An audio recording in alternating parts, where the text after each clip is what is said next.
Hello civil engineers. இன்னைக்கு நம்மளோட civil network பேஜில் யூனிஆக்சியல் பெண்டிங் காலம் அப்படின்னா என்னன்னு சொல்லி பார்க்க போகிறோம். நான் ஆல்ரெடி பைஆக்சியல் பெண்டிங் காலம்னா என்னன்னு சொல்லிட்டேன். ஸோ அதே மாதிரி தான் யூனிஆக்சியல் பெண்டிங் காலம் தான். யூனிஆக்சியல் பெண்டிங் காலம்னா காலம் வந்து ஒரே ஒரு ஆக்சஸில் மட்டும்தான் பெண்ட் ஆகும். இன்னொரு ஆக்சஸில் நெட் மொமெண்ட்டு ஜீரோவாக இருக்கும், இல்லைன்னா அது ஆல்மோஸ்ட் நெக்லிஜிபிளாக இருக்கும். நம்ம அதை கன்சிடர் பண்ண தேவையில்லை. ஸோ இந்த டைப் ஆஃப் காலம்ஸ் வந்து சைட்டோட எட்ஜில் சென்டரில் ப்ளேஸ் பண்ணியிருப்பாங்க.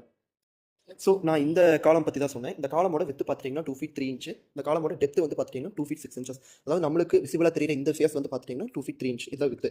ஸோ இதை வந்து நீங்கள் எக்ஸ் ஆக்சஸ்னு எடுத்துக்கங்க. இந்த எக்ஸ் ஆக்சிஸோட ரெண்டு சைடில் இந்த சைடு பீம் இருக்குது. ரெண்டு பீமோட கிராஸ் செக்ஷன் லென்த்து, ரெண்டு பீமும் கேரி பண்ணக்கூடிய மொமெண்ட்டு, இந்த ரெண்டு பீம்லேருந்தும் கேரி ஆகக்கூடிய லோடு எல்லாமே சேம் தான். ஸோ இந்த பீம் வந்து இந்த காலமை இப்படி பெண்ட் பண்ண ட்ரை பண்ணும், இந்த பீம் வந்து இந்த காலமை இந்த சைடு பெண்ட் பண்ண ட்ரை பண்ணும். ஸோ இந்த ரெண்டு மொமெண்ட்டும் கேன்சல் ஆகி நெட் மொமெண்ட் வந்து நம்மளுக்கு ஜீரோ ஆகிடும். ஏன்னா ரெண்டும் ஆப்போசிட்டில் வேலை செய்யுது. ஸோ அப்போ இந்த ஆக்சிஸில் இந்த காலமுக்கு தியரட்டிக்கலாக எந்த பெண்டிங்கும் கிடையாது, எந்த டிஃப்ளெக்ஷனும் கிடையாது. தியரட்டிக்கலாக தான் கிடையாது, பட் டிசைன் பண்ணும்போது சைட் கண்டிஷன்ஸு ஒரு சின்ன எரர், ஏன்னா சைட்டில் அந்த ஒர்க்மேன்ஷிப்லாம் சின்ன எரர் இருக்கும். ஸோ அந்த எரருக்காகலாம் வந்து எசன்ட்ரிசிட்டி வச்சு டிசைன் பண்ணுவாங்க. ஸோ தியரட்டிக்கலாக இந்த காலமுக்கு இந்த எக்ஸ் ஆக்சிஸில் பெண்டிங் கிடையாது. ஸோ இப்போ வந்து பார்த்துட்டிங்கன்னா இங்கே ஒரு ஒய் ஆக்சிஸ் இருக்குது. ஸோ இங்கே ஒரு பீம் இருக்குது, ஆனால் காலமுக்கு வெளியில், அதாவது சைட்டுக்கு வெளியில் பீம் கிடையாது. உள்ளே மட்டும் ஒரே ஒரு பீம் இருக்குது. இந்த பீம் கேரி பண்ணக்கூடிய லோடுனால இந்த காலம் வந்து இப்படி பெண்ட் ஆக ட்ரை பண்ணும், அவுட்வேர்ட்ஸில் பெண்ட் ஆக ட்ரை பண்ணும்.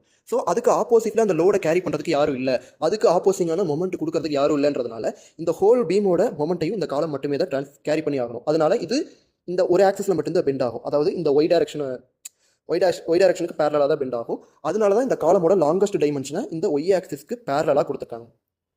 இதுக்கு பேர் தான் யூனிஆக்சியல் பெண்டிங் காலம். Simple concept. காலம் வந்து ஒரே ஒரு ஆக்சிஸில் மட்டும்தான் பெண்ட் ஆகும். இன்னொரு ஆக்சிஸில் நெட் மொமெண்ட் ஜீரோவாக இருக்கும், இல்லைனா ஆல்மோஸ்ட் நெக்லிஜிபிளாக இருக்கும். ஸோ அதை நம்ம கன்சிடர் பண்ணணும்னு அவசியம் இல்லை. அதுக்கு என்ன கண்டிஷன்ஸ் அப்படின்னு பார்த்தீங்கன்னா, அந்த எந்த ஆக்சிஸில் நெட் மொமெண்ட் ஜீரோவாக இருக்கோ அந்த ஆக்சிஸில் இருக்கக்கூடிய ரெண்டு சைடில் இருக்கக்கூடிய பீமோட லென்த்து, கிராஸ் செக்ஷன், அது கேரி பண்ணக்கூடிய மொமெண்ட், அதோட லோடு எல்லாமே சேமாக இருந்தால் தான் யூனிலேட்டரலாக டிசைன் பண்ண முடியும். இல்லைனா அதையும் நம்ம பைலேட்டரலாக தான் கன்சிடர் பண்ணி ஆகும். ஸோ இது போக பைலேட்டரல் பெண்டிங் காலம்னு ஒன்று இருக்குது. அதை நான் ஆல்ரெடி எக்ஸ்பிளைன் பண்ணிட்டேன்.